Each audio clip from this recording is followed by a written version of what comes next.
आते ही सीधे मैं भोजीपुरा में हमारा विद्यालय है, आश्रमपति विद्यालय, उसका निरीक्षण किया। वहाँ पे माननीय मुख्यमंत्री जी ने लगभग 1.5 करोड़ रुपए की धनराशि स्वीकृत की है और पूरे भवन को हम लोग नया रूप दे रहे हैं। हमारे बच्चे अच्छी से अच्छी व्यवस्था में पढ़ें, उनको फर्नीचर, उनको खाना, उनको सब कुछ अच्छा मिले, ऐसी सारी व्यवस्था मुख्यमंत्री जी ने कर दी है। ज़्यादातर विद्यालयों में काम भी पूरा हो गया है। भोजीपुरा के विद्यालय में भी अगले 15-20 दिन में काम ये पूरा हो जाएगा। किंतु वहाँ पे मैंने देखा कि जो टाइल लगाने वाला काम हो रहा है, जिस तरह से उसकी कुटाई, कॉम्पैक्शन होना चाहिए, वो नहीं हो रहा था। और जो जेई हैं उनकी जिम्मेदारी है इसको देखना।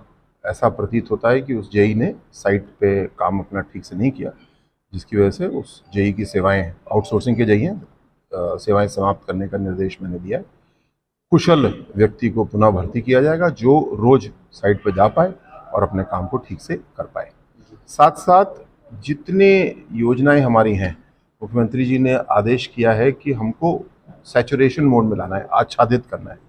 जैसे कि वृद्धावस्था पेंशन, जितने भी वृद्ध जन हमारे बचे हैं, एक तो हम कैंप लगा करके काम करते रहें, लेकिन अब हम लोग ने एक नया काम शुरू किया है जिसमें कि फैमिली आईडी का जो सॉफ्टवेयर बनाया गया है, प्रणाली बनाई गई है, उससे हमको मालूम हो जाता है किस जिले में, किस ब्लॉक में कितने लोग पेंशन के लिए पात्र तो हैं लेकिन उनको मिल नहीं रही। तो उनको कहीं तो उनको कहीं दौड़ना नहीं पड़ेगा। फैमिली आईडी अपनी बनवाइए और आपके घर आकर के हम लोग काम पूरा करेंगे। दूसरा, एक समस्या आपने देखा था आ रही थी कि वृद्धजन जो हैं उनको मृत डिक्लेयर कर दिया जा रहा था। तो आदरणीय मोदी जी ने एक नई व्यवस्था हम लोग को दी है, उसका हमने उपयोग करना शुरू कर दिया है।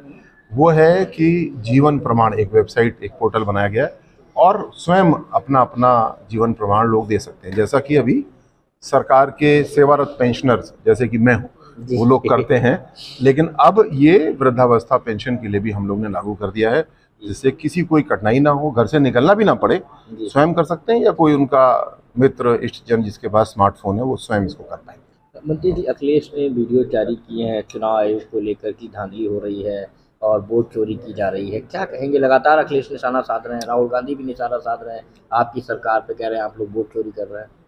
मैं कन्नौज से विधायक हूँ और कन्नौज से अखिलेश यादव जी सांसद बने हैं। मैं इस बात को पुख्ता रूप से कह सकता हूँ कि इस लोकसभा चुनाव में कोई भी बूथ नहीं बचा जहाँ पे बीजेपी के वोट कटे हुए ना मिल रहे। हर जगह हमको 10-15 लोग ऐसे मिल रहे थे जिनके वोट गलत तरीके से काट दिए गए थे। तो चुनावी प्रक्रिया में निश्चित रूप से ये गड़बड़ी है और कहाँ पे कौन लाभ ले रहा है ये मुझे नहीं पता, लेकिन कन्नौज में अखिलेश यादव ने जरूर इसका लाभ लिया और भारी संख्या में हमारे वोट कटे हुए थे और गलत वोट वहाँ पे जुड़े हुए थे।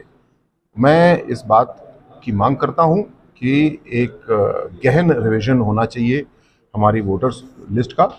जो अलग अलग वोटर लिस्ट बनी हुई है नगर निगम की, पंचायत की, वो एक होनी चाहिए और उसको आधार से जोड़ा जाए ताकि किसी प्रकार का कोई डुप्लीकेशन वाला काम ना हो। लंबे अरसे से आपकी सरकार है, बिहार में वोट अधिकार यात्रा शुरू करी है।